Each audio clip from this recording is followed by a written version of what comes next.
Oke teman-teman semuanya, selamat malam. Kembali lagi ketemu dengan saya Deo sekali sebulan. Finally kita sudah di minggu-minggu terakhir teman-teman. MSIB batch 5 pasti pusing-pusing. Pasti merasa, aduh kenapa kok tiba-tiba sulit pelajarannya. Oh tidak mengapa teman-teman semuanya. Karena semua itu part of perjalanan kita teman-teman. Nah teman-teman semuanya yang ada di sini dan yang mungkin akan baru bergabung, teman-teman semuanya, kalau bisa invite teman-temannya, reminder teman-teman satu kelasnya untuk bisa gabung bersama kita, karena di sini kita sudah kedatangan tokoh inspiring lagi nih teman-teman. Kalau bulan lalu kita ketemu sama Mas Ibun, CEO iya, Google Developer Expert iya, keren banget. Terus 2 bulan yang lalu kita ketemu dengan back end developernya dagangan. Nah, sekarang kita ketemu dengan siapa ini? Oke, teman-teman semuanya. Sebelum saya memperkenalkan siapa narasumbernya, boleh dong kasih thumbs up teman-teman untuk memastikan teman-teman semua yang ada di sini mendengarkan saya dan juga Mas Lukman yang sudah hadir nih. Boleh dong kasih thumbs up dulu dong. Oke. Good, good, good. Baik teman-teman semuanya, selamat malam. Sekali lagi saya sapa buat teman-teman yang baru hadir.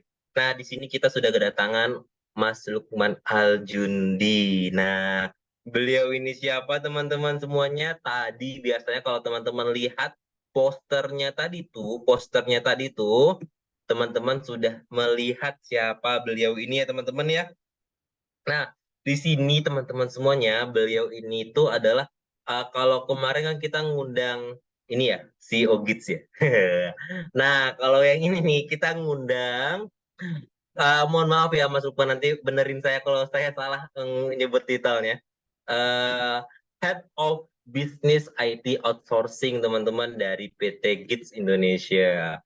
Nah, teman-teman semua di sini kalau kemarin kita udah datangin sepuh-sepuh, nah sekarang sepuh juga. Kalau kemarin teknikal, terus ada experience, how to learn sama Mas Ibun kita ngomongin gimana cara ngoding, gimana cara semangat belajar ngoding. Nah, sekarang how to manage our expectation ya teman-teman ya, manage our goals, terus gimana caranya kita bisa resilience kita tinggi terhadap tekanan-tekanan dari luar ya kan ya.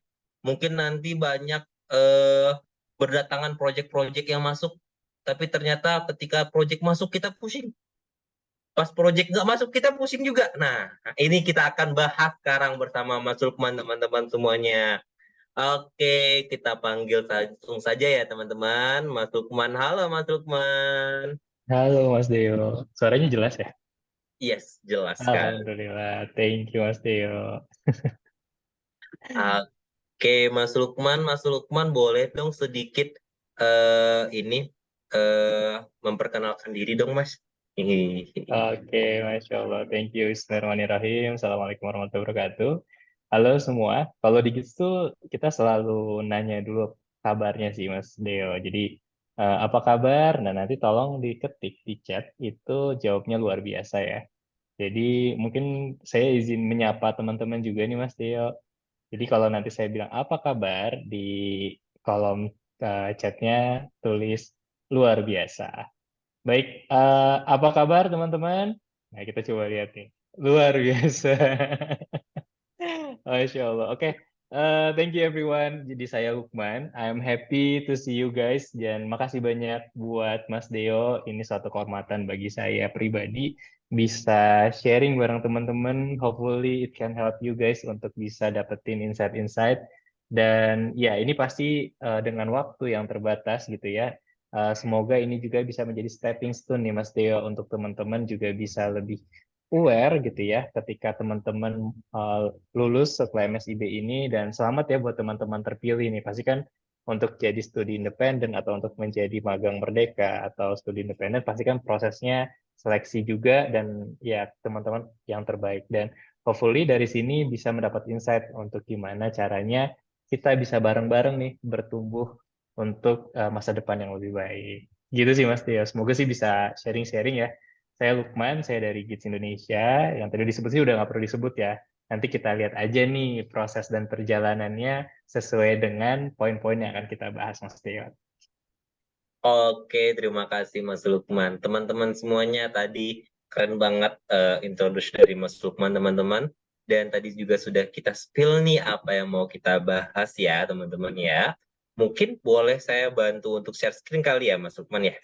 Boleh banget, thank you banget Mas Teo. Oke, siap. Most welcome. Jadi teman-teman semuanya nanti saya bakal share screen. Nah, salah satu slide-nya Mas Lukman, teman-teman semuanya. Jadi setiap nanti Mas Lukman mempresentasikan, teman-teman sudah siapkan pertanyaannya ya.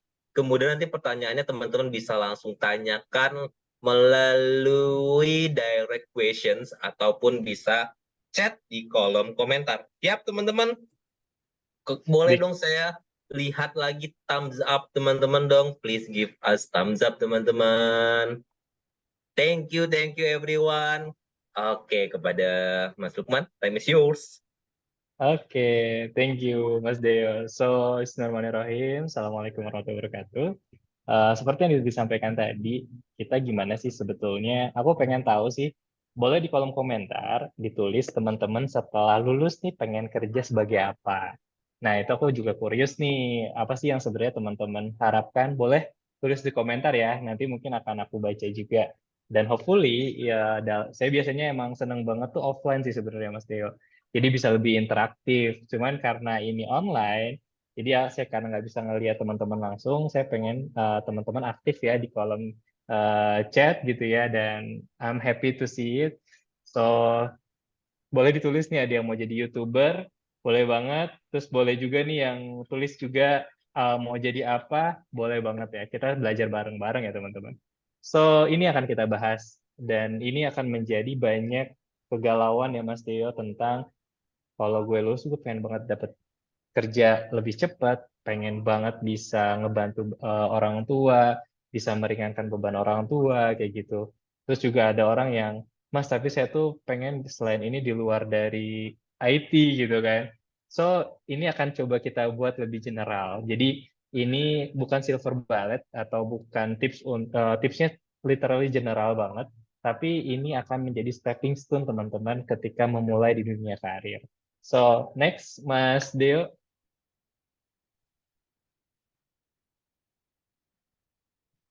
Oke, so saya Lukman. Di dunia industri IT sendiri sebenarnya saya udah sekitar 10 tahun, teman-teman. Jadi mungkin boleh ya sambil ditulis juga nih teman-teman mau kerja jadi apa. Dan saya lulusan SMK, teman-teman. Jadi saya lulusan SMK, waktu itu jurusannya adalah RPL, Rekayasa Perangkat Lunak. Lanjut ke kuliah. Kuliah menjadi Teknik Informatika.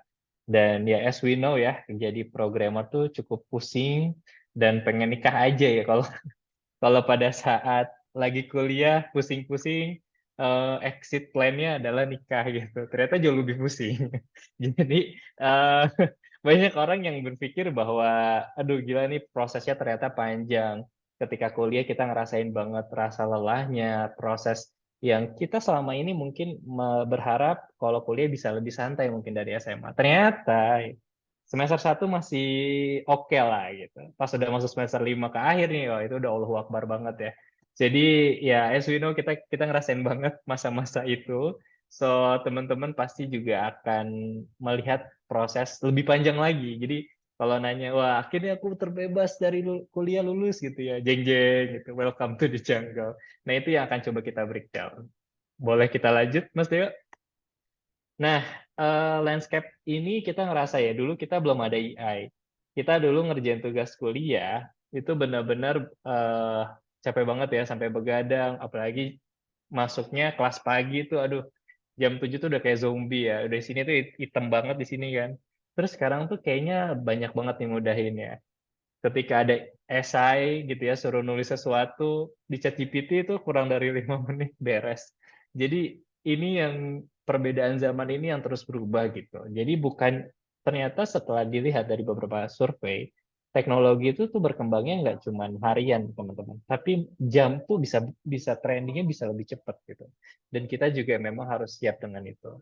Dan teman-teman yang ingin berkarir di dunia IT juga sudah harus siap dengan mental kita harus belajar mental untuk terus belajar. Itu yang sangat penting. Karena perkembangan IT ini udah sangat berkembang banget. Even itu non IT, tapi akan terus dan itu tuh akan bisa jadi apa ya? Kayak mereka akan lebih, ya pasti semuanya akan membutuhkan teknologi teman-teman. Dan mau nggak mau, yang tadinya teman-teman, udah saya nggak mau jadi di dunia IT lagi gitu ya, tetap pasti akan masuk ke dunia IT lagi. So yeah, kita bisa ngelihat itu ya sekarang, gimana teknologi bisa sampai berkembang di segala lini industri. Next. Dan ya, kita bisa bayangin ya kalau kita lagi main RPG. Saya nggak tahu teman-teman boleh ditulis ya kalian main game apa gitu. Tapi kalau kita main game RPG, kalau dulu saya kayaknya mainnya Counter Strike sih.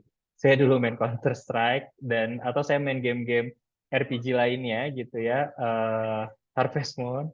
Dan kita ngerasa banyak banget ya proses perjalanannya, kita tahu itu bakal akan cukup panjang gitu. Ada, kalau kita lihat, kita ngerasa banget ya, eh, kalau kita main Call of Duty gitu ya, kita jadi apa namanya, biasanya tipe game FPS gitu kan, kita ngerasa ya, kita harus ngikutin misi, perjalanannya, bener-bener kita harus denger ceritanya gitu. Kadang-kadang kalau kita skip ceritanya dalam game tersebut, kita jadi nggak tahu konteksnya bakal seperti apa. Nah, jadi kadang yang orang keskip adalah mereka lupa ngebayangin untuk diri mereka sendiri. Biasanya kalau saya pribadi itu tuh suka self talk nih malam-malam. Selain emang overthinking ya. Siapa di sini teman-teman yang suka overthinking ya? Jadi saya juga sama teman-teman. Saya ngelewatin fase-fase overthinking. Saya bingung nih nanti ke depannya saya bakal jadi apa. Saya bakal jadi beban orang tua apa enggak kayak gitu kan. Karena kan kita pengen banget ya ngebagian orang tua, ngebagian keluarga gitu. Dan saya juga kayak banyak impostor syndrome yang saya rasain. Jadi setelah itu, daripada saya galau terus, daripada saya overthinking terus, yang saya lakuin adalah saya menulis salah satu di buku catatan saya plan untuk 5 sampai 10 tahun ke depan. Jadi apa yang saya tulis itu banyak banget. Bahkan saya nulis juga di whiteboard. Jadi yang gede. Jadi setiap saya bangun, saya baca itu. Tujuan saya mau kemana? Saya pengen keliling dunia, saya pengen karir saya tuh saya pengen yang punya banyak uang tapi bisa santai kayak gitu kan. Ini itu mah impian semua orang ya. Jadi ya intinya lebih spesifik akan lebih baik gitu. Stepping stone-nya jadi kita lebih tahu daripada teman-teman overthinking, mendingan coba breakdown step by step-nya. Jadi step pertama saya lulus dari kuliah, 1 tahun ke depan saya pengen dapat kerja sebagai apa? Product manager. Tadi saya baca juga ya ada data analis, associate atau mau intern dulu. Nah itu harus di plan sampai 5 tahun ke depan. Dan kalau misalkan teman-teman kekeh saya pengen ini terus gitu ya. Nah, itu juga kadang agak sulit. Jadi teman-teman juga harus fleksibel. Ketika ada plan-plan yang tidak sesuai dengan kondisi lapangan, teman-teman harus coba fleksibel nih. Kali aja gini, kadang tuh yang bikin biasanya beberapa yang jadi, ini jadi tembok atau jadi barrier adalah kita maksain ya, maksain, aduh ini nggak sesuai dengan passion gue nih gitu kan. Gue pengennya ini gitu. Saya beberapa kali nih Mas Deo ada anak magang di apa di perusahaan kita. Dia awalnya nggak mau ngoding, kita paksa coding gitu ya.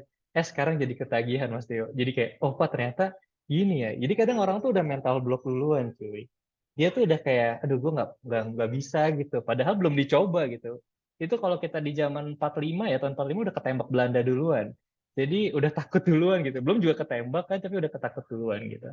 Dan action tipnya adalah buat perjalanan 5 tahunan dan evaluasi setiap tahun. Ya tadi ya, kalian tetap punya plan, tapi kita juga harus menjalani proses tersebut. Boleh? Next.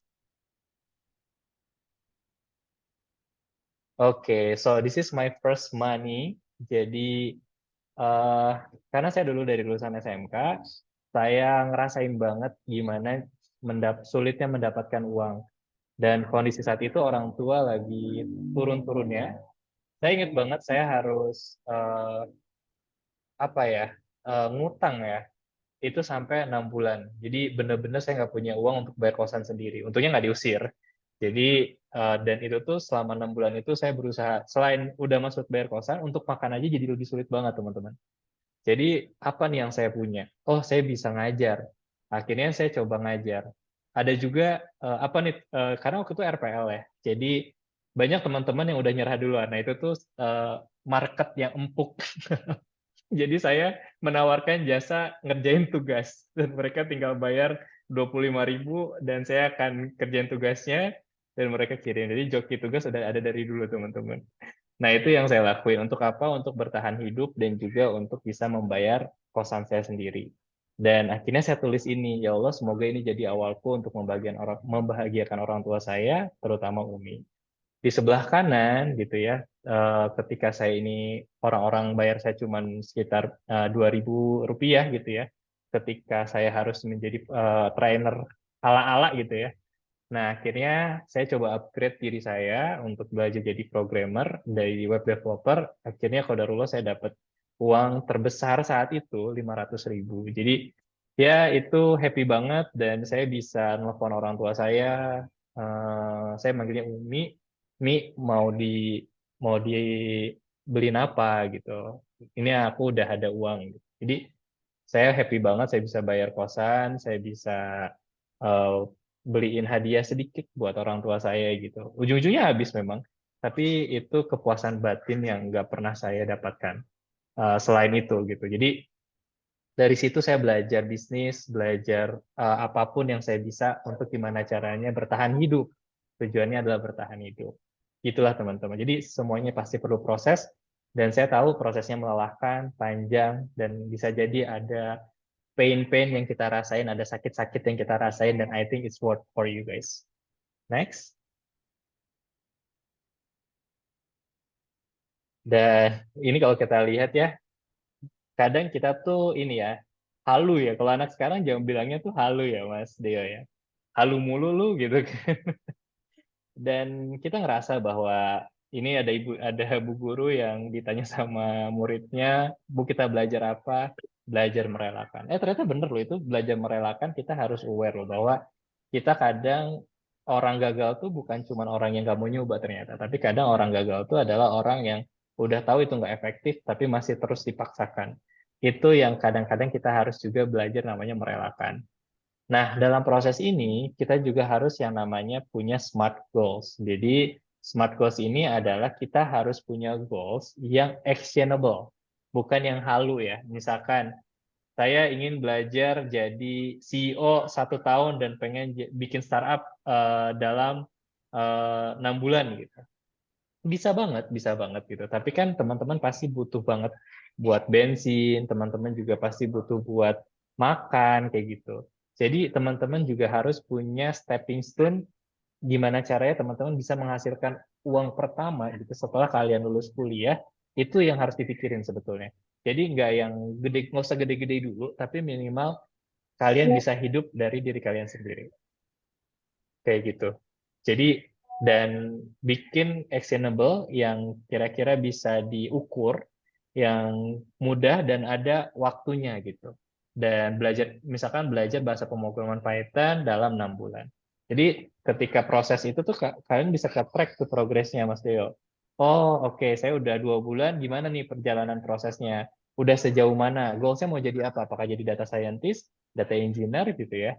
Nah, itu yang teman-teman jadi punya ketrack apa yang benar-benar teman-teman mau kejar gitu. Tetapkan target belajarnya mingguan dan catat progresnya. Jadi konsisten ya. Nanti mungkin saya akan sharing setelah slide ini tentang gimana proses belajar tersebut. Boleh next, Mas Dia? Yes, tidak ada pekerjaan. Jadi saya selalu bilang banget ya, kadang kan dulu ada ya orang-orang motivator gitu ya.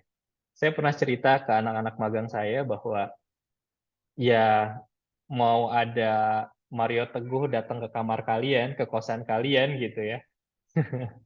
Itu juga nggak akan membuat kalian tiba-tiba, oke aku semangat. Nggak ada. Bisa jadi iya gitu. Jadi itu kalau kita di dunia fitness, kita apa ya namanya, kita mengetahui teman-teman, kalau kita fitness itu tuh ada 2 hal yang perlu kita harus tahu. Ada emosional, ada secara emosional, ada yang memang orang yang punya tujuan yang clear dan juga komitmen yang kuat. Jadi, dan komitmen ini menghasilkan yang namanya disiplin. Jadi kalau misalkan motivasi, ini kalau teman-teman lihat, ini tuh naik turun. Kalau teman-teman lihat di sini warna biru ya, garis yang warna biru itu tuh naik turun. Ini apa gimana caranya cara yang kamu tadi? Jadi kalau proses ini naik turun, di warna biru ini nih tuh emosional gitu. Kadang kita tiba-tiba habis dengerin motivasi gitu ya teman-teman, lagi dengerin motivator, wah semangat berapi-api gitu kan. Tapi pas motivatornya mungkin besok juga udah lemes lagi ya. Ya itu, jadi itu memang harus dibentuk dan dibangun. Dan itu disebut dengan komitmen. Akhirnya dari komitmen itu, jadilah disiplin. Nah, warna merah ini teman-teman, ini adalah line di mana teman-teman terus disiplin dan komitmen. Karena saya nggak percaya namanya motivasi. Yang saya percaya adalah disiplin. Karena disiplin itu nggak perlu mau hujan badai sekalipun. Pernah nggak sih kalau kalian datang ke guru ngaji, kalian emang pengen belajar ngaji tuh, pasti gitu terus ya, atau pengen ketemu teman-teman gitu ya di guru ngaji, di masjid. Pasti tuh kalau kaliannya udah semangat terus tuh sampai ikro 6 juga udah cut gitu ya. Mau hujan badai pasti narik-narik orang tuanya nih. Ayo dong ma ke masjid, aku mau belajar ngaji gitu. Beda sama orang yang, ayo kita semangat belajar ngaji gitu ya. Tapi ya besok hujan ya, ya udah hujan lah besok lagi aja. Nah kayak gitu itu tuh untuk di dalam kalau kita mau nge-build diri kita minimal ya setelah lulus langsung kerja gitu ya. Hal ini yang harus kita tekankan dalam diri kita. Kayak gitu, disiplin teman-teman. Boleh next, Mas Deo? Oke. Nah, Mas Deo, sampai saat ini, to be honest, saya masih belajar. Jadi, koreksi saya, teman-teman. Maafkan saya juga kalau masih kurang, gitu ya. Dan sampai saat ini juga, saya masih belajar banget. Saya belajar dari teman-teman, dari Mas Deo, dari semuanya. Sampai saat ini, saya akhirnya kemarin dapat certified PSPO dari Scrum. Ini salah satu sertifikat internasional. Untuk saya bisa dapat sertifikat ini, prosesnya emang cukup panjang. Benar-benar belajar habis kerja gitu ya. Meskipun saya sekarang kondisinya udah kerja, jadi saya tetap harus upgrade diri saya, teman-teman. Untuk apa? Untuk bisa relatable dengan industri teknologi yang saat ini. Kalau enggak, of course, ketinggalan. Kayak gitu. Jadi itu yang saya lakuin ketika lagi malam-malam nih Mas Tio, lagi udah selesai kerja, karena saya punya target gitu ya. Tadi ya udah ada SMART goals, jadi saya juga perlu tetap update ilmu saya untuk apa? Untuk persiapkan, karena saya punya tim, banyak orang yang membutuhkan ibaratnya makan, maka amanah itu yang saya harus jaga, dan ketika ada challenge, saya juga harus sudah siap. Siapa lagi kalau kalau kita nggak siap sebagai leadernya, siapa lagi nih kita kita bisa mengharapkan siapa lagi gitu kan. Nah itu yang kita harus sama-sama pelajari bersama teman-teman. Boleh next Mas Dio? Mas Lukman, sebelum kita next Mas Lukman, saya Boleh, tuh boleh Bang. penasaran banget teman-teman tadi notice nggak berapa banyak eh eh, ini Mas Lukmannya ngesebutin dan mention smart goals teman-teman. Kira-kira ada yang bisa jawab? Kalau bisa jawab, boleh chat di kolom chat teman-teman. Kira-kira 4 kali, 5 kali. Ternyata smart itu juga dipakai di banyak lini ya, Mas Lukman ya, di dunia kerja ya ternyata ya. Betul, betul. Bener juga ya, karena ada yang ngomong tadi pengen jadi data analis sama data science ya Mas ya. Ternyata cara Wow, menemukan problem statement awalnya dengan metode SMART ya. betul, betul banget. Metode ini sebetulnya karena dia spesifik, measurable, achievable, relevan sama time based. Sebenarnya kadang orang bikin suatu target, Mas Deo, itu tuh nggak ada time-nya, nggak ada time bound-nya, time base-nya itu nggak ada. Nah makanya ini yang bikin ini dipakai gitu, Mas. Jadi ada deadline-nya lah. Berarti kalau misalkan Mas Deo punya target 100 juta dalam sebulan, gitu kan, tapi ternyata pas dijalanin tuh baru 6 juta nih di minggu ketiga. Oh, berarti ini nggak make sense. Nah, kayak gitu sih, Mas. Ya, sebenarnya untuk tujuannya untuk ngevaluasi ke sana. Ada satu lagi Mas, untuk menghindari overthinking, wis. Jadi kita udah bisa ngukur ya Mas ya. Kita udah bisa Betul. ngukur. Jadi kita udah bisa mempersiapkan argumen kita ke bos kita nanti. Kalau nggak achieve. Entah KPI-nya yang kita ubah ya kan? Nggak bercanda-bercanda ya teman-teman ya. Atau kita tanyain ke bener mau segini. Nah, itu bisa terjadi teman-teman. Oke, lanjut Mas Lukman tadi intermezzo aja. Tuh, thank you Mas Tio. Jadi memang yang tadi teman-teman, kadang kita perlu waktu ya, perlu ada deadline. Oh, perlu jangan akhirnya target tapi ya nggak ada waktu deadline-nya. Dan itu kan yang bikin kita semangat. Kita tuh kadang itu ya Mas Tio, semangat apa ya namanya, tiba-tiba the power of kepepet ya. Biasanya tugas udah 2359 sebelum 2359 tuh wah gitu ya. Tiba-tiba keluar tuh semua potensi gitu ya. Nah, itu tujuannya sebenarnya untuk kita punya deadline gitu. Itulah kenapa banyak digunakan oleh smart goals. Dan selanjutnya adalah peluang IT itu teman-teman itu tuh sama kayak Easter egg di game. Jadi kita kan banyak ya misteri-misteri, kita harus ngegali dan prosesnya tuh cukup panjang gitu. Kalau kita lihat di sini ada foto seseorang yang fotonya di LinkedIn berbeda, Instagram, Tinder atau Facebook. Teman-teman apakah masih main Tinder di sini? Jadi ini kita ngelihat tentang bagaimana orang-orang nge-build brandingnya dia gitu. Oh masih ada yang masih ya. Semoga di swipe right ya teman-teman. Jadi jadi memang kalau kalau Mas Dio kayaknya waktu itu mainnya di Tantan ya Mas Dio ya. Jadi cukup Saya Friendster Mas, teman-teman oh, tuh Friendster di sini. Jadi memang proses ini yang kita lihat. Jadi personal branding kalau teman-teman sering dengar itu tuh juga penting banget teman-teman untuk ngebangun apa keprofesionalitasan kita, untuk bagaimana orang memikirkan tentang kita tuh ketika kita langsung ngeklik add gitu connect di LinkedIn tuh, oh ini orang profesional gitu. Jadi orang tuh kita jadi lebih punya relationship atau networking jauh lebih banyak lagi, jauh lebih luas lagi kayak gitu. Dan ini tuh bukan untuk orang-orang yang serius sih, tapi benar-benar nunjukin kalau kita stand out dibanding yang lain. Makanya untuk actionable tipsnya adalah optimalkan profil LinkedIn ini, terus juga aktif di grup bisnis IT. Karena kenapa nih teman-teman banyak ini dengan konteks bisnis ya Mas Deo. Kenapa sih perusahaan-perusahaan brand-brand itu tuh tetap harus meskipun perusahaannya udah gede, tapi dia tetap ngeluarin uang untuk advertising, teman-teman. Tujuannya cuma satu. Itu tuh tujuan ketika orang ingat, kalian ingat odol, kalian ingatnya apa? Nah, misalkan adalah odol, padahal kan sebenarnya pasta gigi. Tapi karena mungkin sering ada advertising dan sebagainya itu tuh jadi di top of mind kita gitu. Padahal sebenarnya itu nama merek kan, tapi jadinya atau kalian pengen beli air mineral yang pertama kalian inget apa? Aqua misalnya. Berarti itu yang jadi di top of mind. Nah, that's why itu penting personal branding untuk kita gabung ke dunia IT atau kita mengoptimalisasi profil LinkedIn agar ketika ada kesempatan yang pertama diingat adalah nama kalian. Kayak gitu Mas Deo. Oh iya, gue inget nih, gue mau ngajak kerja sama tapi siapa yang bisa ngelakuin ini? Nah, diinget-inget gitu ya, karena kita sering ngasih konten-konten. Oh iya, Mas Deo jago nih bikin kurikulumnya. Mas Deo kita kolaborasi.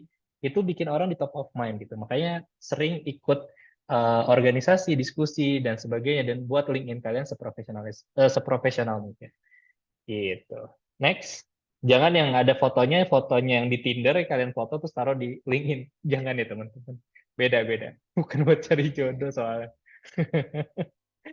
Nah, ini ketika saya dapat kesempatan untuk dari LinkedIn ya, tiba-tiba ada orang yang message, nge-DM gitu ya, untuk gabung jadi product management role gitu. Nah, ini sih saya punya selalu bilang ke teman-teman yang magang juga, jangan fokus kita yang cari kerja, tapi gimana caranya kerjaan yang cari kita. Ini salah satu contohnya teman-teman. Dan ini lumayan ya gajinya lumayan besar. Jadi ya ini menunjukkan bahwa kalau makin kita terlihat profesional, personal branding kita makin kuat, itu tuh kerjaan nggak usah capek-capek kita yang nyari. Mungkin teman-teman di sini juga ngerasain ya tiba-tiba dia nawarin dari LinkedIn dan sebagainya. That's right, itu prosesnya. Jadi buat kalian di top of mind mereka, bikin konten di LinkedIn dan sebagainya. Untuk apa nunjukin kalau gue tuh capable loh di posisi ini kayak gitu teman-teman. Boleh next Mas Deo? Nah, barisan punggung paling rapi, pulang duluan, let's go. Si Iben ya, jadi dulu mungkin masih kecil kita ngelihat ya, kalau lagi di SD kita duduk-duduk rapi biar cepet pulang gitu, udah inget udah inget es teh manis di kulkas gitu kan, udah inget es kepal, macam-macam.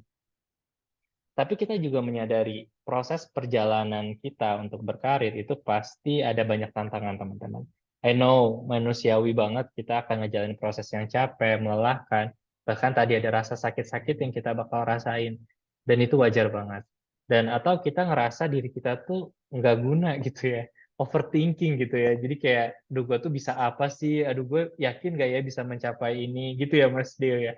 Kita semua ngalamin itu, kita semua, Mas Deo, saya gitu itu semua ngalamin proses itu gitu. Dan caranya nih Mas Deo untuk bisa nggak overthinking sebetulnya adalah just action. Udah, nggak usah banyak pikiran, nggak usah banyak pertanyaan, just action gitu. Dan buat jurnal keberhasilan. Jadi saya dulu punya kertas atau setiap hari yang saya lakuin sebelum tidur adalah saya mencatat keberhasilan kecil yang saya lakuin sama kekurangan saya di hari itu. Jadi kesalahan apa aja yang saya lakukan di hari itu saya tulis. Selain emang untuk tujuannya biar besok lebih baik, dan juga saya menghargai diri saya, proses saya bahwa ternyata Lukman udah sejauh ini ya prosesnya. Nah, tujuannya biar kita nggak ada imposter syndrome. Jadi atau kita jadi nggak merasa kita kurang nih, kita kurang nih, kita kurang nih gitu kan. Biar kita nggak ada perasaan-perasaan itu. Jadi lebih percaya diri. Kayak gitu teman-teman. Oke? Bener banget Mas Lukman. Biasanya kita mikir kita kurang, beneran kurang. Nah itu, jangan ya teman-teman ya. Nah, itu jangan gitu. Jadi kalau orang mau percaya sama kita, ya kita juga harus lebih percaya diri kan gitu. Ya maksudnya kita aja nggak percaya sama diri sendiri ya Mas Tio. Gimana kita mau dipercaya sama orang lain? Dan alhamdulillah, qadarullah banget waktu itu saya nggak sengaja ketemu orang sedang acara di startup dan alhamdulillah saya ketemu sama orang Jepang. Setelah diskusi, akhirnya saya jadi CTO di perusahaan Jepang. Ini perusahaan di Jepang yang cukup besar dari Akiyama Group dan saya sebagai CTO-nya. Jadi ini kalau teman-teman lihat, ini saya baru lulus kuliah, to be honest. Mungkin teman-teman boleh apa ya namanya perjalanan ini juga nggak tiba-tiba jebret gitu ya, langsung kayak gini juga enggak. Saya harus nggak tidur sekitar 3 jam untuk apa? Untuk belajar. Kadang keberuntungan itu definisi keberuntungan itu kan bertemunya kesempatan dengan kesiapan ya Mas Teo, benar nggak sih? Jadi kalau percuma nih ada kesempatan tapi kitanya nggak siap, itu yang harus kita mulai dari sekarang. Kita harus mempersiapkan itu teman-teman. Even kita kurang tidur, itu juga pasti bakal worth it dan bakal terbayarkan. Tapi kurang tidurnya bukan main gitar atau main Tinder ya teman-teman, tapi beneran belajar gitu. Yang biar kalian untuk mengurangi overthinking. Karena overthinking itu terjadi, ini kalau correct me if I'm wrong adalah terjadi karena kita kebanyakan nanya tapi nggak action-action. Nah, mendingan kita belajar. Daripada overthinking, mendingan rasa overthinkingnya diserahin ke belajar. Nah, ini sih qadarullah saya dapat kesempatan untuk jadi CTO di perusahaan Jepang sekitar 10 bulan. Tapi karena ada consider khusus untuk pergi ke Jepang dan tinggal di Jepang, saya merasa belum cocok. Akhirnya saya tidak melanjutkan pergi ke Jepang. Jadi saya cuma sama orang-orang Jepang di Indonesia, bantu ke Jepang sesekali aja. Akhirnya saya nggak mau lanjut dulu gitu ya, untuk saya biar di Indonesia dulu. Gitu sih teman-teman. Boleh next, Mas Dio? Menarik banget ya Mas Lukman ya, tadi tentang kesiapan dan keberuntungan itu Mas. Betul, betul. Gimana kalau menurut Mas Dio? Ibarat main bola Mas, kayak Inzaghi. Teman-teman tahu Inzaghi kan ya, banyak orang yang bilang kalau misalnya dia golnya beruntung gitu kan. Dia itu golnya cuman twing gitu.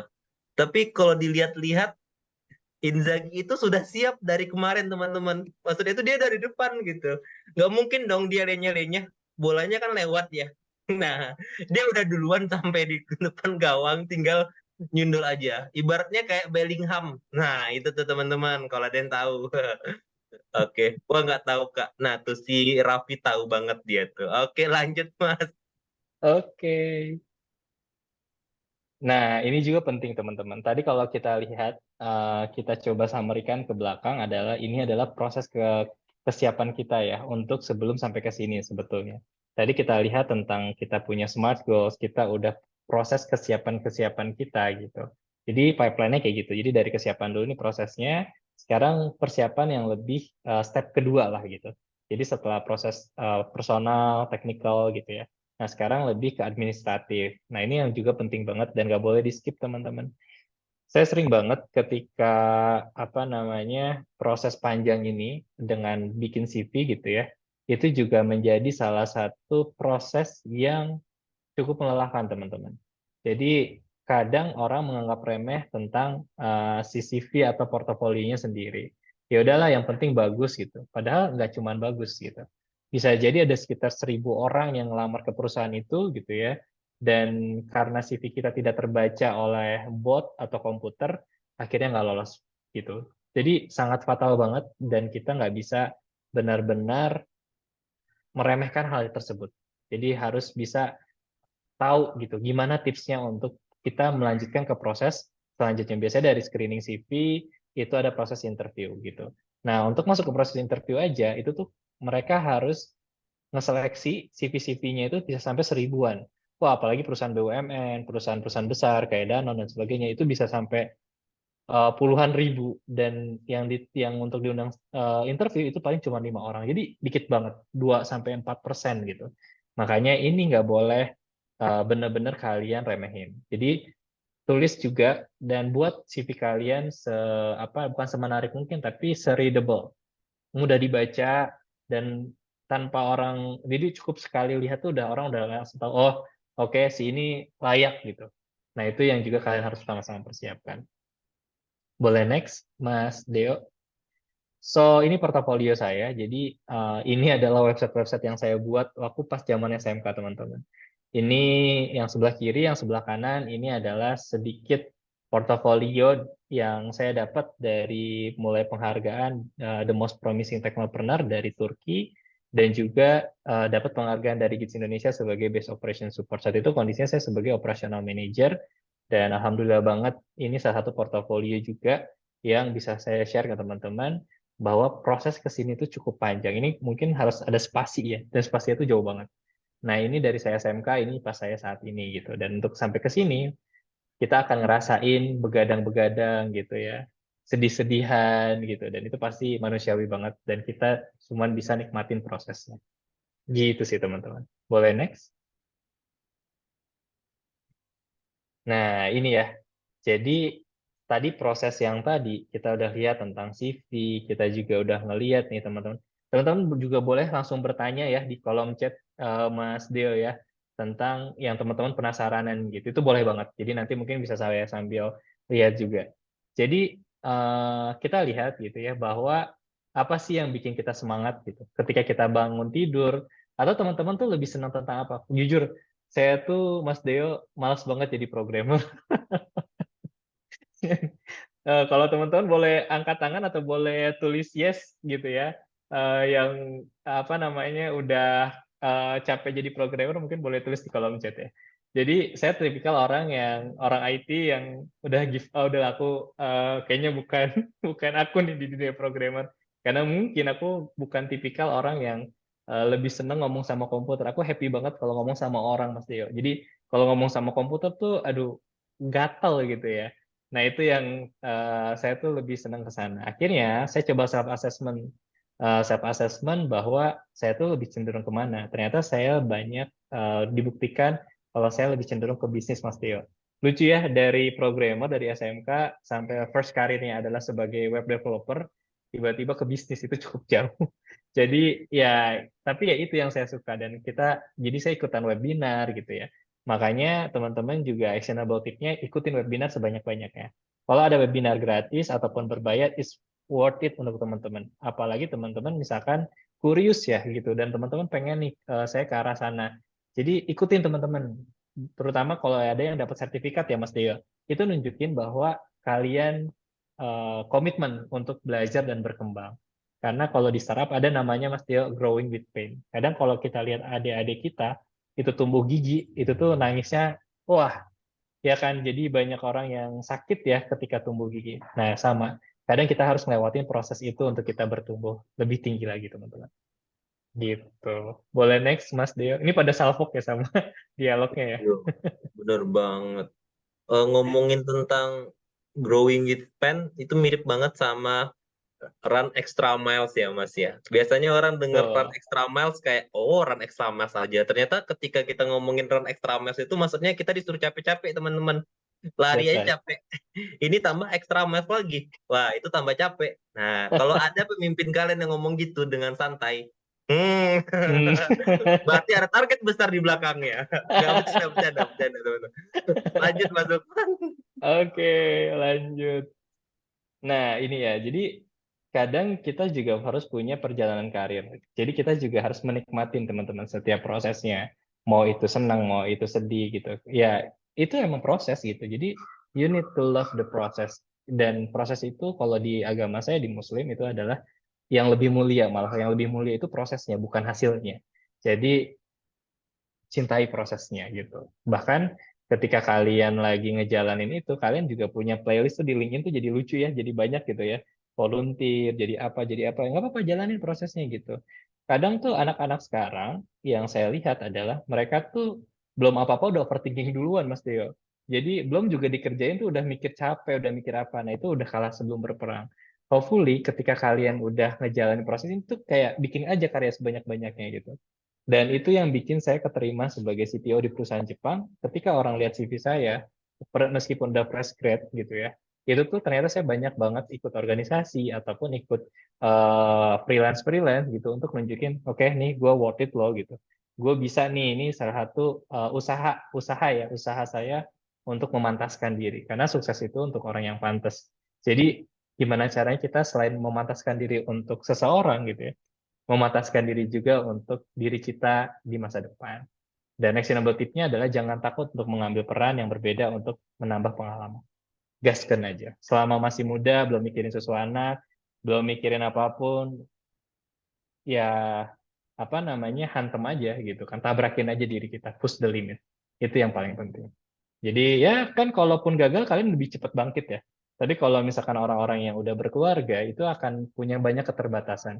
Nggak bisa banget gitu ya, karena kita nggak sefleksibel kalian. Kalian jatuh dikit sakit, nggak lama sembuh kan besoknya kayak gitu. Besok curhat-curhat sama teman-teman karena diselingkuhin, ya pasti butuh waktu, tapi kan nggak akan lama gitu. Atau apalagi yang lebih relate ya.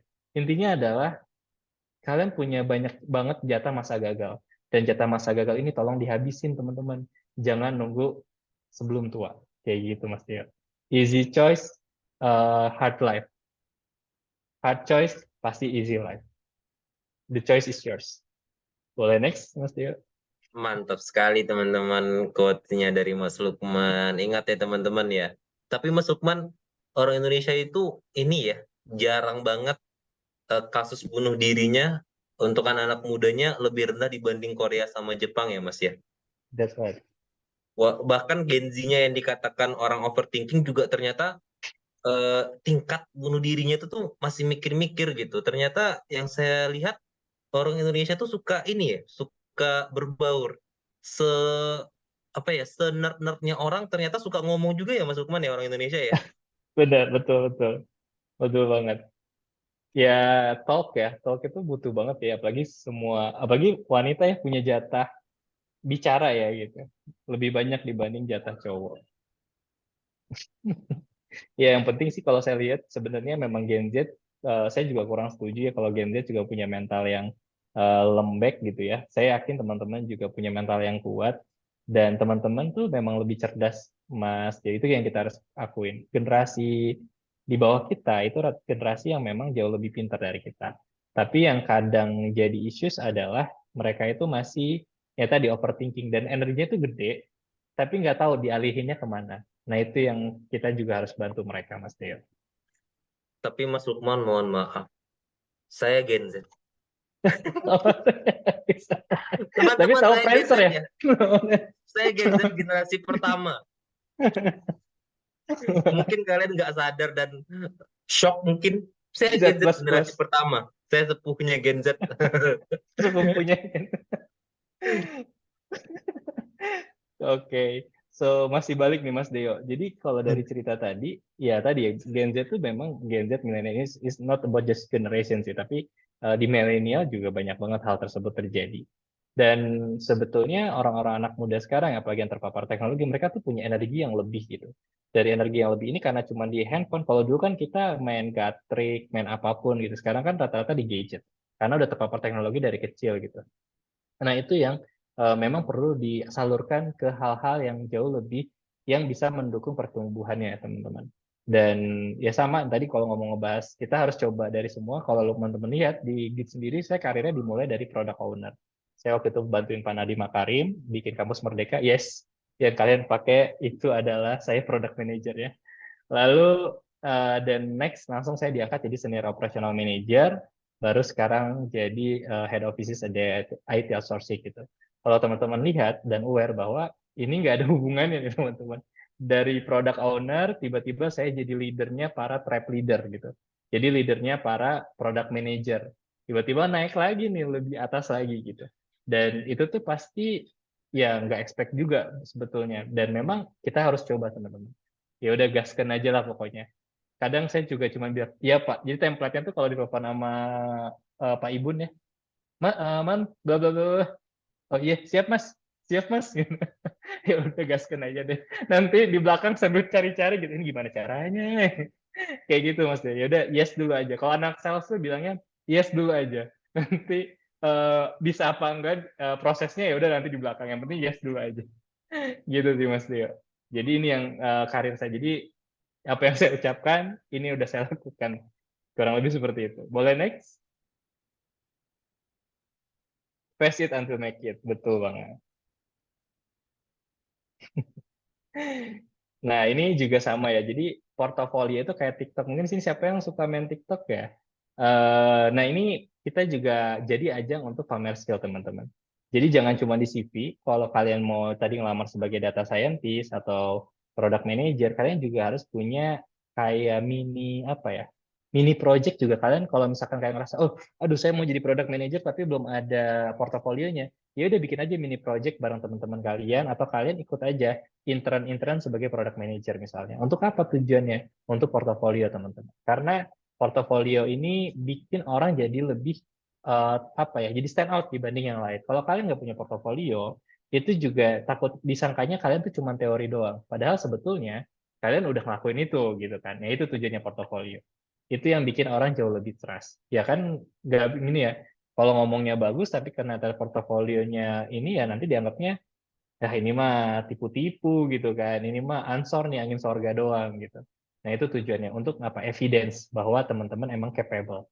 Makanya sering-sering ya teman-teman ikutan intern, ikutan apa belajar gitu. Ya. Kalau teman-teman ngerasa belum pantas, ikutan terus gitu. Nanti juga saya yakin banget pasti proses ini sangat worth it untuk teman-teman jalanin. Gitu. Ini boleh next? Nah, aku juga kurios sih teman-teman juga boleh siapa lagi yang mau belajar dan pengen jadi apa atau punya pertanyaan langsung tulis aja di komentar. So, sama terakhir ini juga dari komunitas IT. Nah, teman-teman juga wajib ikut nih. Kenapa? Karena ketika kita stuck di sesuatu, mungkin ini konteksnya gini. Konteksnya ada proses ketika sebelum dapat kerja sama sesudah dapat kerja. Dan ini tuh penting banget teman-teman. Kalau teman-teman nggak ikut community manapun, mau bingung bakal bertanya sama siapa. Ketika ada kesulitan pas kerja, bingung juga. Ketika kalian udah jago, tapi juga di situ kalian, siapa yang mau rekomendasiin saya juga fresh grade misalnya. Nah ini tuh jadi salah satu shortcutnya Mas Deo. Salah satu shortcut untuk kita di-approve di suatu perusahaan di mana kita tuh namanya udah bagus di sana. Yes, balik lagi personal branding. Ketika kita udah punya personal branding yang kuat, itu akan membantu kita dalam proses pencarian kerja sampai nanti kita naik menjadi apa namanya karir kita menjadi meningkat gitu. Karena orang-orang udah tahu kalian gitu di top of mind-nya tuh Mas Deo, Mas Deo, Mas Deo, Mas Deo gitu ya. Ketika ingat UDK ingatnya Mas Deo gitu. Ketika orang ingat tentang edutech ingatnya Mas Deo gitu. Nah itu jadi makin banyak tuh karena semua orang tuh di top of mind-nya itu tuh nggak cuma dia gitu, tapi Deo. Jadi nggak cuma dia tapi Deo gitu. Jadi itu yang kalian kejar. Gimana caranya kalian selalu ada di top of mind. Kenapa rata-rata yang jadi murid kesayangan atau mahasiswa kesayangan seorang dosen adalah yang pinter? Karena dia yang selalu deket, selalu nempel sama si dosennya gitu. Terus kalau kalian yang cuma kupu-kupu kuliah pulang kayak saya, mana diingat gitu kan.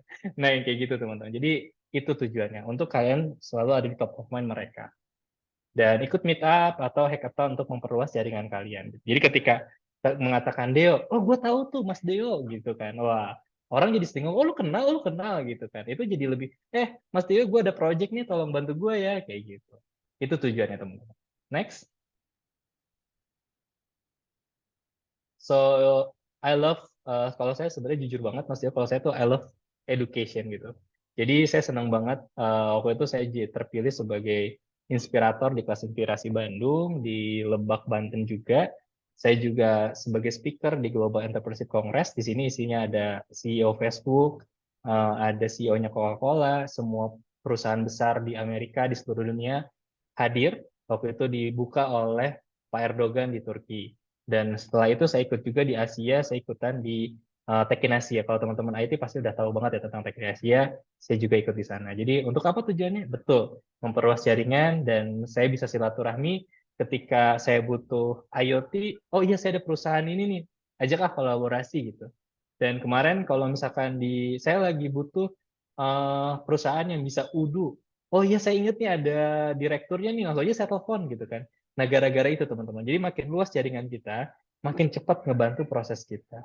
Itu di SD ngapain Kak? Oh, di SD ini saya ngajar sebagai inspirator, jadi saya ngajar teman-teman siapa yang mau jadi cita-citanya jadi seorang pengusaha, itu saya sharing-sharing sama anak-anak dengan happy dan funny. Itu sebenarnya saya senang banget sih, itu yang paling berkesan sih. Jadi sama anak-anak kelas 6 SD kebayang ya. Jadi gimana caranya mereka menyampaikan cita-cita mereka jadi apa. I'm happy banget selama proses belajar dan ngajar sama mereka sih. Kayak gitu. Ya di sini kan di kelas inspirasi itu banyak ya. Jadi nggak cuma industri IT juga, ada yang jadi apa namanya manajer di perusahaan FMCG kayak di Danone. Itu tuh intinya gini, kalau kita mau buka bisnis, kita juga networknya juga lebih luas. Dan ketika orang tahu kita punya kemampuan itu, yang tadi di top of mind mereka udah ingat, oh Lukman perusahaan IT, gue butuh nih sistem atau aplikasi, bisa nggak lo kerjain gitu kan. Nah itu tuh sebenarnya dari teman ke teman teman-teman. Jadi kalau marketing tuh sebenarnya paling ampuh tuh adalah mouth to mouth ya, mulut ke mulut. Dan itu masih masih paling besar di Gits itu adalah mulut ke mulut. Itu yang bikin Gits jadi sebesar ini karena ya silaturahmi dan referensi dari mulut ke mulut kayak gitu. Boleh next, Mas Deo. Dan ini kalian tahu mungkin ya kalau tadi ngomongin bola di sini ada Sergio Van Dijk, salah satu Persib ya, pemain Persib dan pemain nasional. Ini saya nggak main bola sebenarnya, jadi ini cuma lagi habis foto karena kita baru tanda tangan MOU dengan Netherlands. Teman-teman yang mau kerja di Netherlands itu bisa hubungi saya. Jadi kita juga di Gits ini kita sedang punya kantor di Arnhem, Netherlands, Mas Dio. Jadi itu adalah sales representative kita bersama Sergio Van Dijk untuk teman-teman yang punya kemampuan dan pengen gitu ya nyobain kerja remote di Belanda atau mungkin juga bisa ke Belanda gitu ya untuk ke sana, nanti bisa hubungi saya juga. Gitu Mas Dio. So hopefully kita sedang lagi coba expand ke Europe. Jadi market kita lagi kita luasin Mas Dio. Nggak cuma di Indonesia, tapi sekarang kita lagi expand ke Europe kayak gitu. Dan saya salah satu account manager untuk handle ini semua sebagai business head. Saya harus handle ini. Gimana caranya kita bisa ngebantu teman-teman, ngebantu masyarakat Indonesia. Kita tahu potensi Indonesia sangat besar dan saya yakin dengan ini salah satu stepping stone kita untuk bantu banyak mahasiswa, bantu banyak orang-orang Indonesia untuk bisa bekerja lebih baik dengan upah yang jauh lebih baik. Gitu Mas ya. Oke, next. Dan ya, this is Lukman Aljundi. Thank you so much dan happy to see you guys. Saya senang banget bisa ngobrol sama teman-teman, bisa sharing sama teman-teman, bisa follow IG saya di Lukman Aljundi dan juga bisa add LinkedIn saya di Lukman Aljundi. Hopefully saya sering banget bikin konten-konten tentang pekerjaan, tentang karir gitu ya. Dan emang itu bisnisnya juga. Jadi teman-teman juga mulai sedikit demi sedikit mempersiapkan diri dan semoga dari konten itu bisa bermanfaat buat teman-teman. Dan sorry banget, mohon maaf banget kalau selama proses sharing tadi banyak kekurangan. Jadi, ya kita bisa sharing kalau teman-teman mau bertanya boleh banget. Thank you Mas Dio. Back to you.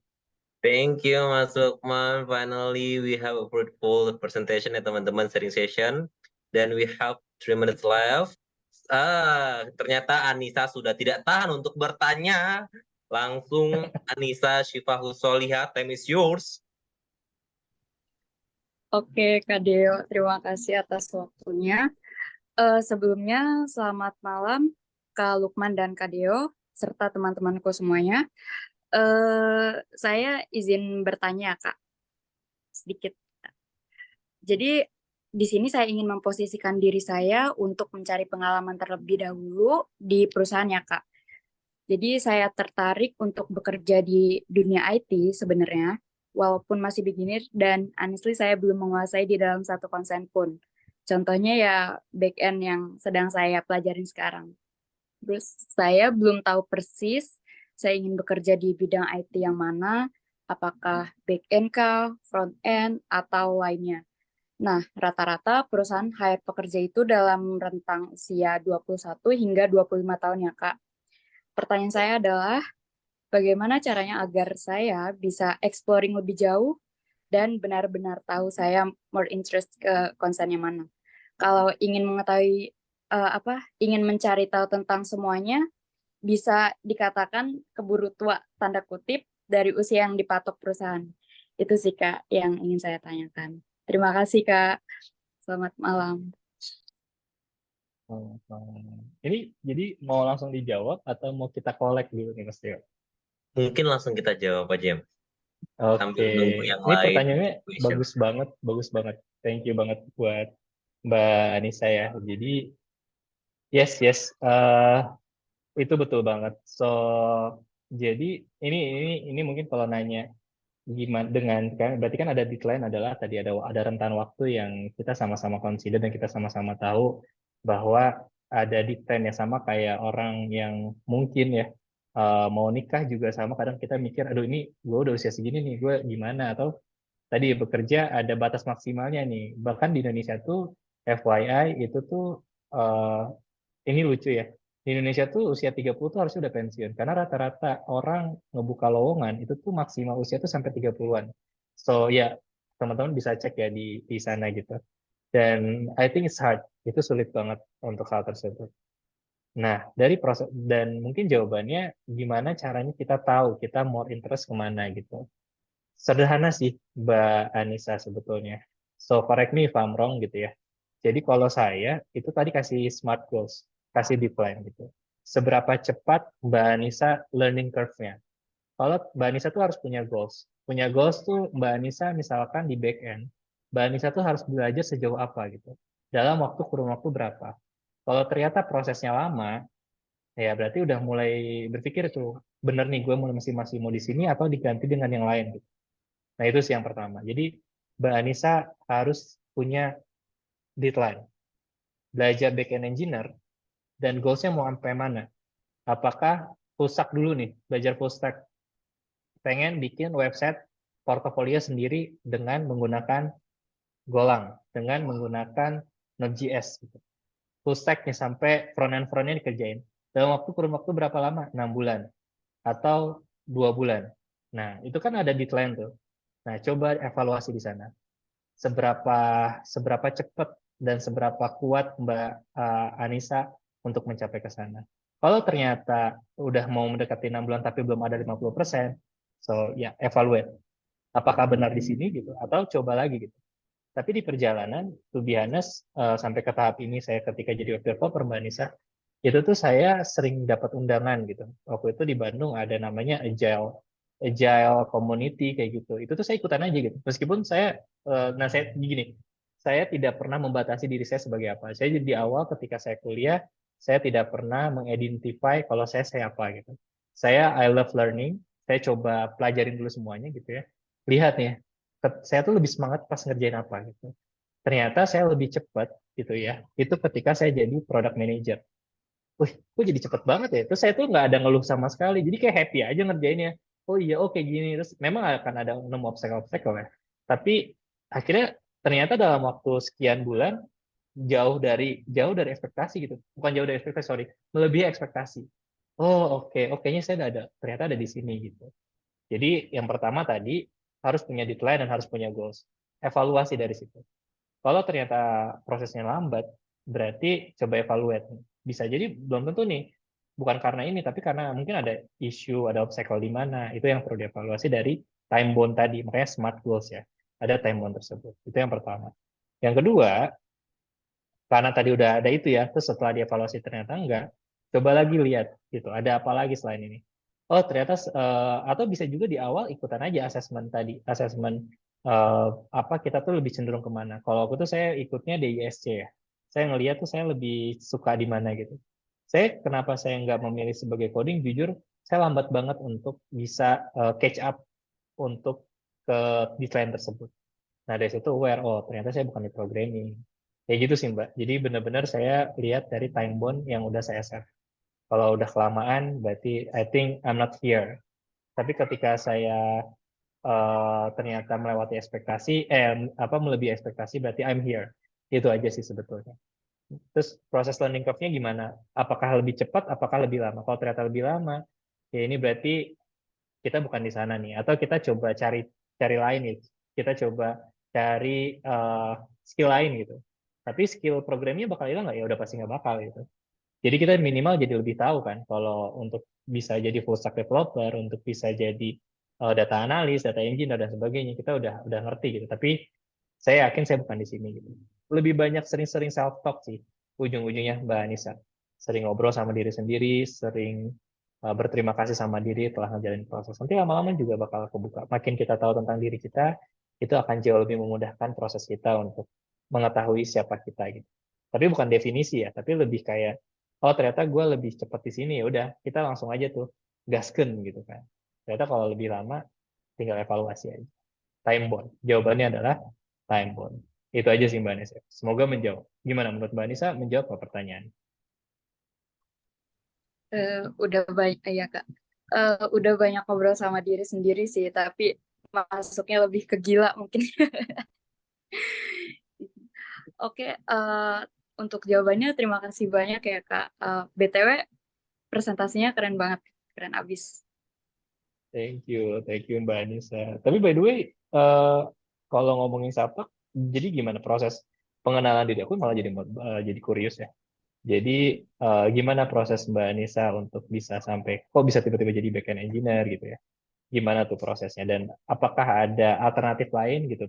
Sebelumnya karena kan udah ngobrol nih sama diri sendiri, apakah selain ini ada alternatif lain, misalkan jadi digital marketer, atau jadi product manager, atau bahkan jadi CTO gitu kan? Nah itu aku pengen tahu sih proses Mbak sampai ke tahap ini gimana? Ya, yang pasti awalnya penasaran sih ya Kak. Walaupun dari teman-teman tuh banyak yang kayak, ih ngapain sih ngambil back end? Pasti ujung-ujungnya pusing lagi. Itu sih Kak. Jadi awalnya lebih ke penasaran. Back end itu seperti apa? Itu sih Kak. Oke. Terus gimana proses belajarnya, learning curve-nya oke? Atau udah stressful atau gimana nih? Mohon dijawab oke ya Mbak Anissa ya. Ini bos saya. Nanti kalau tidak jawab oke, nanti saya gimana gitu. Bercanda-bercanda. Silahkan Mas Anissa, Mbak. Iya, oke sih Kak. Aman kok Kak, aman. Ada alternatif lain nggak selain backend engineer? Sejauh ini sih belum tahu lagi ya Kak saya mau kemana. Nanti pastinya bakal saya eksplor lebih jauh lagi sih.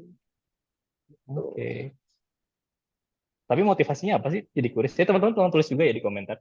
Teman-teman motivasinya untuk ngelamar kerja jadi apa? Aku curious sih. Apa Mbak Anissa? Mbak Anissa tuh apa?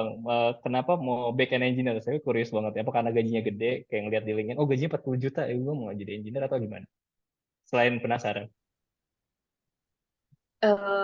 Aku jujur sebenarnya ini sih Kak, pengen coba-coba back end engineer itu seperti apa, terus pembelajarannya itu gimana, kita belajar tentang apa aja, terus ya nggak ada alasan lain sih Kak, motivasi lain buat milih back end itu, selain dari coba-coba atau penasaran.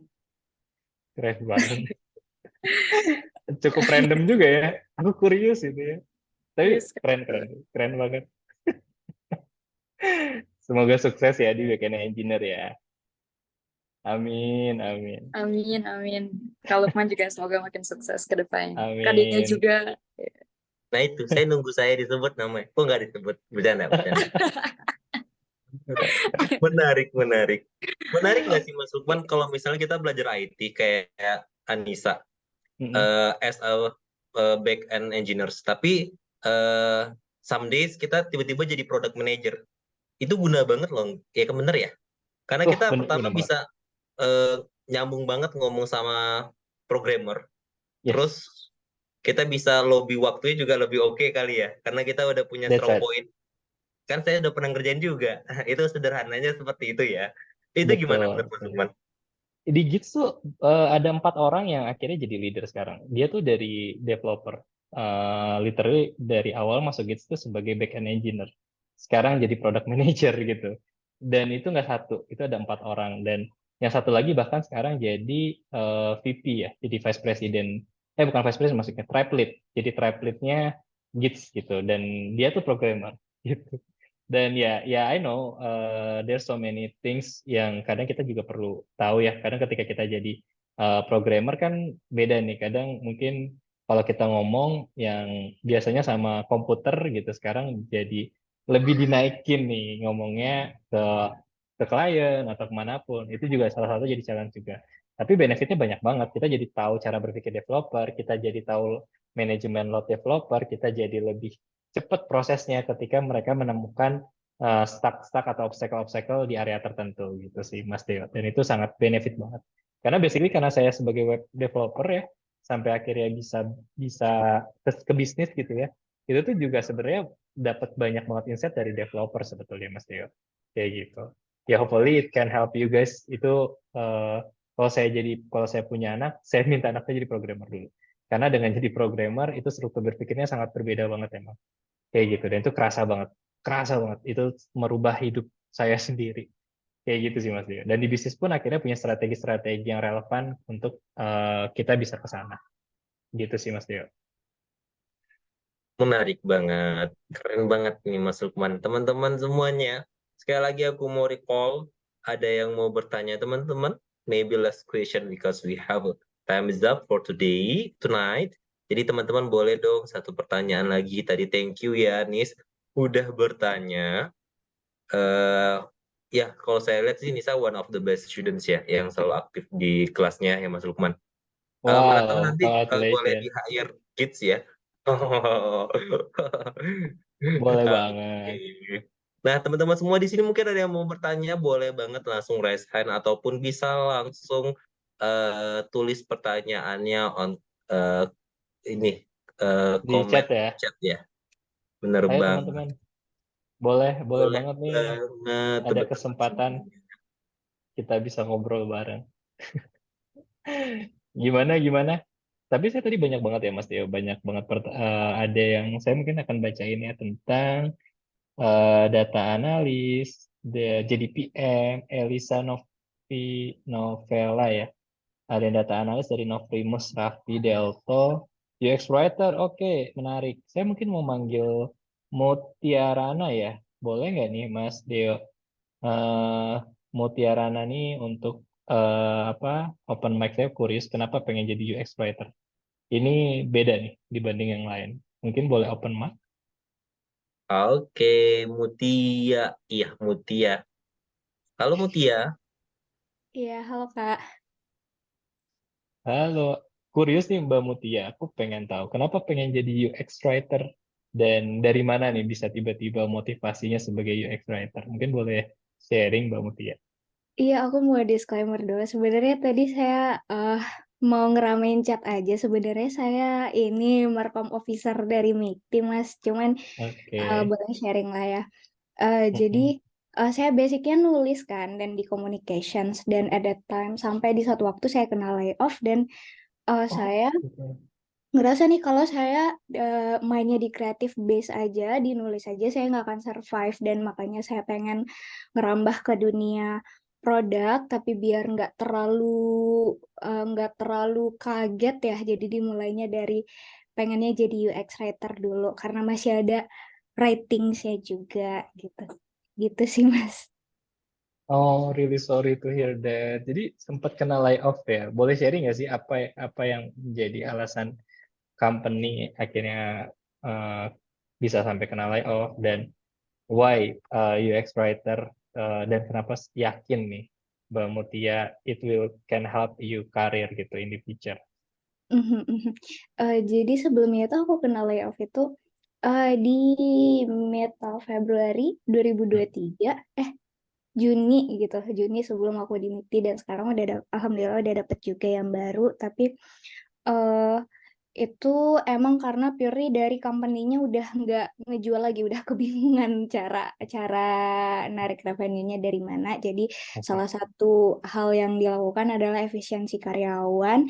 Awalnya saya takut banget, takut nggak dapat kerja lagi, jujur takut nggak dapat kerja lagi karena nanti takut mati kutu gitu loh di depan HR. Kenapa di layoff gitu ya? Satu-satu alasannya adalah ya karena company-nya nggak bisa mempertahankan kan, Ya, dan ya. bukan karena kinerja segala macam, tapi dari sisi company-nya pun nggak mau ngasih kayak penjabaran kalau ini beneran kita layoff karena keadaan aja, bukan karena kinerja. Itu pertama ketakutan aku. Jadi kayaknya aku harus coba hal baru gitu karena udah punya pengalaman juga kerja di agensi dan aku kurang suka cara kerjanya. Terus aku ketemu banyak teman-teman yang di sekitar aku tuh kerjanya itu sebagai backend engineer atau full stack developer, dan kebetulan pacar aku sendiri itu product manager, dan kayaknya bagian produk atau engineering segala macam tuh part of yang paling krusial di satu company, dan mungkin itu bisa meminimalisir potensi di layoff ke depannya. Dan sebenarnya saya nggak cuman pengen jadi UX writer aja, sebenarnya aspiring to be and product manager juga, tapi masih proses belajar dan nggak biar biar nggak kaget banget nih dari dunia kreatif ke dunia desain, makanya pengen at least aku dapetin dulu si UX, jadi UX writer-nya, aku udah punya banyak knowledge lagi di dunia produk, nanti bakal step up ke role-role yang sekiranya lebih mendukung dan lebih cuan juga, begitu Mas. Oh, oke. Oh, menarik banget ya. Jadi aku pengen dong. Oh, ini berarti aku tepat banget ya milih Mbak Mutia untuk ngomong nih. So, what message yang Mbak Mutia pengen sampaikan ke teman-teman kita gitu ya, apalagi yang sekarang lagi proses belajar di studi independen gitu. Dan I think it's really great experience ya. Proses layoff itu pasti itu sangat berat banget Mbak Mutia, dan sebagai orang yang pernah nge off orang dan sebagai orang yang pernah bangkrut perusahaannya, ya it's really hard gitu sih, dan ya pasti really sorry to hear that, tapi aku pasti yakin banget is bounce back-nya sangat tinggi banget supaya Mbak Mutia bisa oke, gue mau coba ke sini gitu karena tujuannya untuk survive.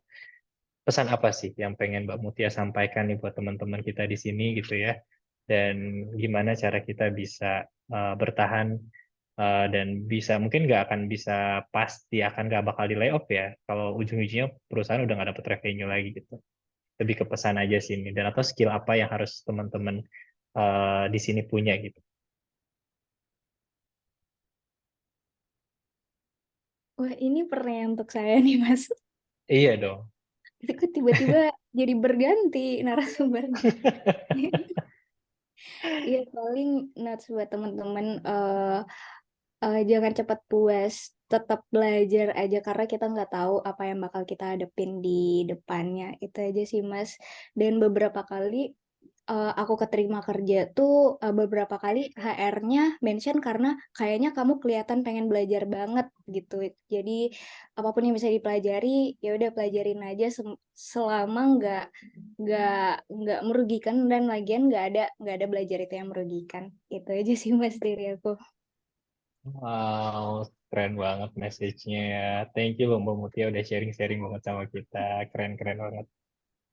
Ya, thank Wow. you juga jawabannya Mas Mas Lukman dan Kak Deo. Oke. Dari Mbak Mutia ada pertanyaan nggak sih buat saya atau Mas Deo mungkin? Hmm,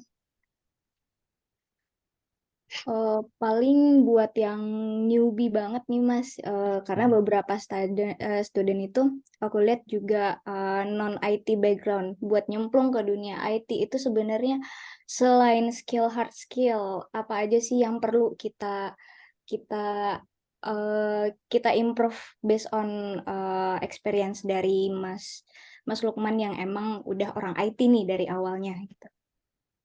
That's great question, dan mungkin juga thank you Mbak Mutia ya. Jadi yes itu pertanyaan kalau dibikin FAQ tapi di ASFM bisa ASFM gua banget. Eh Jadi keceplosan. Jadi itu mungkin jadi FAQ ya ketika orang-orang karirnya non IT gitu ya, tapi harus coba nyemplung kayak Mbak Anissa ya ke dunia IT, yang industri IT yang mungkin sebagai jungle ya, sebagai hutan di sana. Satu sih jawabannya, curious. Selesai. Curious itu is everything. Curious, penasaran itu tuh segalanya. Kalau kita nggak mau sepintar apapun orang gitu, tapi dia nggak punya curious, nggak akan pernah berkembang. Yang bikin orang berkembang, orang belajar, orang hard untuk bisa dia konsisten, orang yang bounce back ketika dia drop untuk bisa mantulnya jauh lebih tinggi lagi, itu adalah curious. Jadi jawabannya adalah skill curious. Kalau kalian kebiasaan nanya apa-apa nanya ke senior kalian gitu ya, bentar-bentar nanya senior kalian, kurangin. Cari di Google. Jadi curious itu yang bikin orang jauh lebih berkembang dan jauh lebih sukses. Karena it can be talent gitu. Meskipun ada banyak loh lulusan IT yang akhirnya malah kerjanya bukan di IT. Banyak banget. Teman-teman saya itu tuh mungkin dari 10 dari 10 orang mungkin cuma 2 yang akhirnya di dunia itu. 8-nya kemana? Macam-macam. Tapi jauh dari IT gitu. Jadi ya curious itu sih sebetulnya. Dan ya teknologi itu akan selalu menjadi support ya Mas Deo, akan selalu jadi support bisnis-bisnis di semua bisnis. Tapi as a support, not the business. Business is always business gitu. Tapi ketika kita punya skill itu yang unreplacement gitu. Even sekarang lagi zamannya AI gitu ya.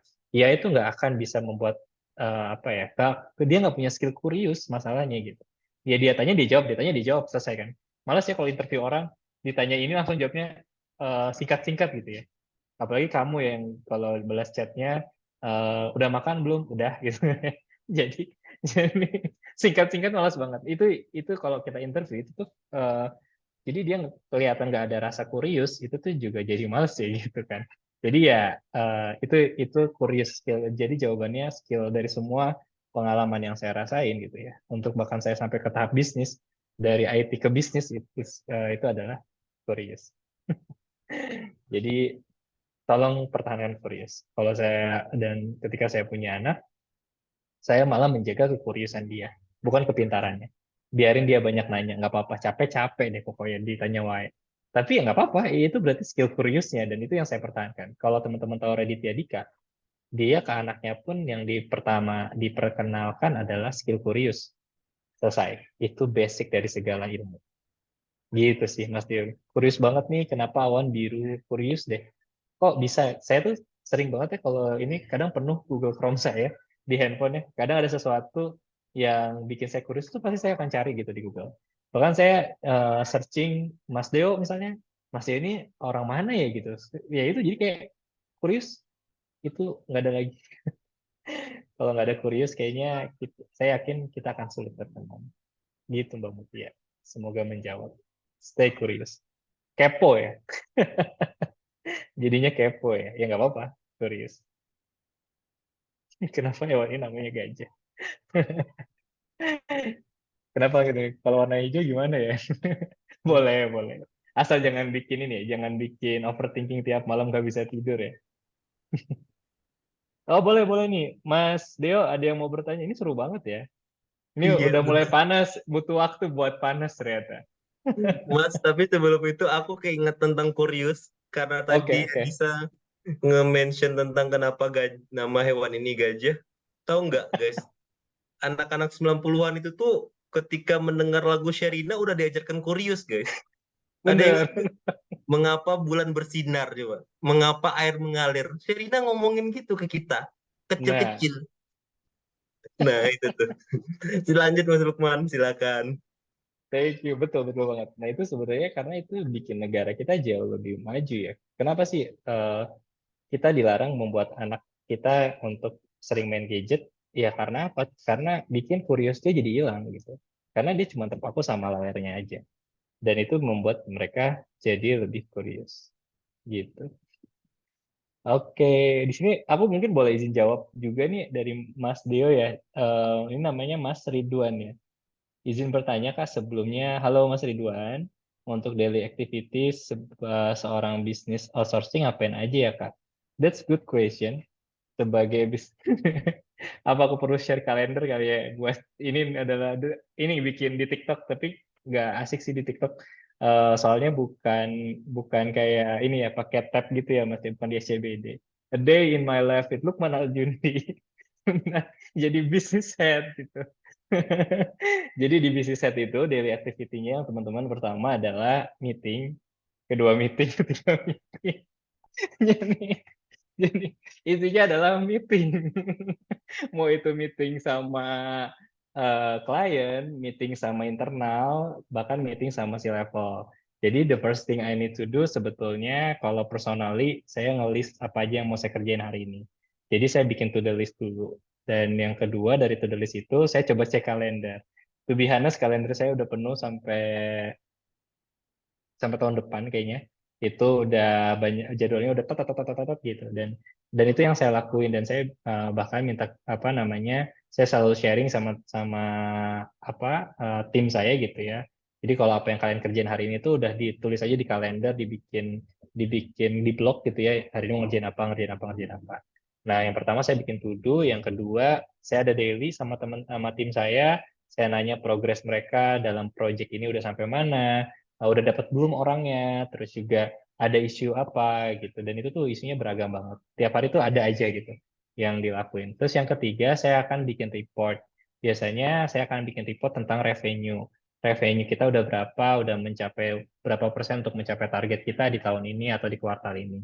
Dan kalau belum mencapai target dari tim sales, saya akan nanya, ada isu di mana, apa yang bisa saya bantu gitu. Jadi saya happy banget, happy to help dan happy to support buat teman-teman yang apa namanya dari tim saya ngerasa kesulitan, itu bakal saya bantu. Saya nggak akan khawatir, oh iya kan saya sebagai head gitu, nggak gitu. Karena untuk mencapai ini pasti juga berkat bantuan tim saya sendiri. Jadi I'm happy gitu kalau ketika ada kendala gini-gini, tapi ketika saya akan coba challenge ke tim saya ketika ada issues, kalau dia udah mentok baru akan saya turun.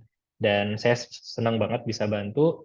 Terus baru terakhir itu biasanya saya akan banyak meeting sama klien atau sama partnership. Gimana caranya kita bisa mencapai target itu? Dari sana saya akan coba kerjasama dengan para partner untuk bikin disruption gitu. Apa nih strategi apa yang bisa kita lakuin bareng dan bisa benefit satu sama lain. Jadi siapa jadi nggak cuma nguntungin saya doang, tapi nguntungin ke partner juga. Gitu ya Mas Deo juga kita juga partner ya dari GITS dengan UDK dengan MIKTI gitu ya. Untuk gimana caranya kita bisa supply orang-orang bisa ke Netherlands gitu. Nah itu salah satu goals kami juga yang pasti panjang dan itu juga day to day yang saya lakuin sih. Ya intinya sih 1, 2, 3 kalau disimpulkan meeting sih Mas. Semoga menjawab ya Mas Ridwan.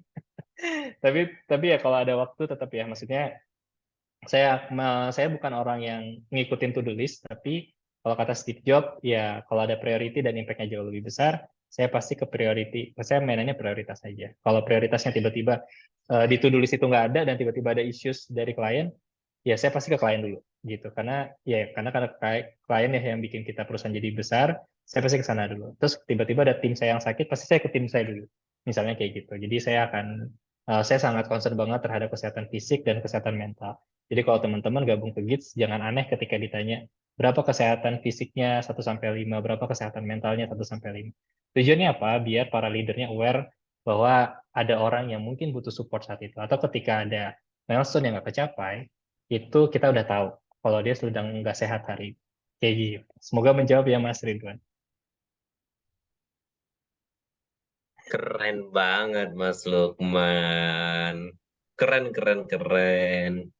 Dan ternyata Mas Lukman sudah lewat 30 menit dari Iya, waktu yang lumayan sudah jauh kita banget deh. siapkan. Finally, this is a fruitful session tonight karena kita bisa dengerin banyak masukan, insight menarik dari teman-teman yang dari question, direct sharing, ada juga yang write dan on comment below. Thank you banget buat teman-teman semuanya yang sudah partisipasi, bahkan partisipasi yang tipis-tipis, nge-like, yang ngenebelin jokes-jokes kita. Thank you banget teman-teman semuanya. Mungkin untuk nutup sesi malam hari ini, Mas Lukman, mungkin kita kasih closing statement Mas Lukman untuk teman-teman yang sudah hadir di sini. Dan setelah Mas Lukman closing statement, teman-teman, kita buka kameranya semua karena kita bakal foto bareng ya. Oke, kepada Mas Lukman, stage is yours. Oke, thank you. Closing statement dari Steve Jobs. Jadi not every skill yang paling utama dan saya akan highlight dari Mbak Mutia adalah stay foolish and stay hungry. Just it. Jadi selama kalian akan merasa lapar dan selama kalian akan kurius, selama itulah kalian pasti maju. Jadi jangan khawatir. Gitu Mas Tio. Semoga bisa menutup diskusi kita malam ini. Oke, thank you Mas Lukman. Keren banget teman-teman semuanya. Please open your webcam teman-teman. Using avatar juga boleh. Kita bakal coba untuk foto-foto bareng. Boleh pakai background lucu juga boleh. Pakai avatar juga boleh. Pakai apa lagi? Kacamata lucu kayak saya juga boleh. Everything you do yang kreatif teman-teman boleh banget. Atau boleh fotoin temennya, kalau lagi nongkrong fotoin teman sebelahnya juga boleh, nggak masalah. Oke, hitungan ketiga ya, tapi persiapkan dulu nih senyuman gantengnya teman-teman. Karena mic tidak awali dengan huruf M, dan kita tidak boleh menggunakan ini dan ini. Maka teman-teman gini semuanya. Oke. Woi, Mikti dong, Mikti. Oke, sign gestur kita pada malam hari ini nge-present Mikti banget nih, M. Oke, sudah siap, sudah siap, sudah siap. Saya akan tunggu teman-teman gini semua dulu baru saya foto. Oke. Hitungan ketiga ya teman-teman ya. Oke, 1, 2, 3. Satu kali lagi, tahan. Tahan sekali lagi teman-teman. Please ditahan. Hitungan kedua. 1, 2. Tahan. Jangan komen dulu, please.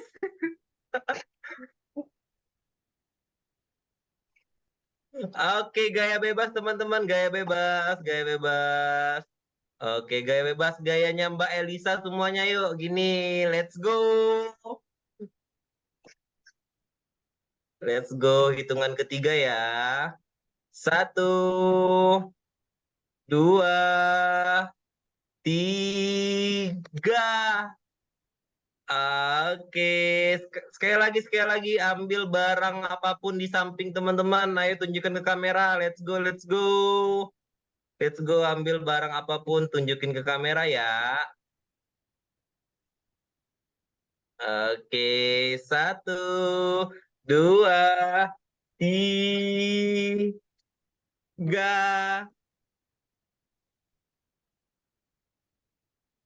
Oke, mantap Mbak Elisa nunjukin pacarnya, GG.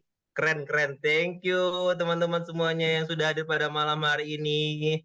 Terima kasih Mas Lukman. Big applause buat Mas Lukman, teman-teman semuanya yang sudah sharing session pada malam hari ini. Terima kasih teman-teman semuanya. Sampai ketemu dan jangan lupa minggu depan bakal ada lagi kelas di MSIB kita. Bye-bye. Terima kasih Mas Lukman untuk malam hari ini. Thank you Mas ya, thank you semuanya, thank you for having me. Thank you, Kak. Assalamualaikum warahmatullahi wabarakatuh.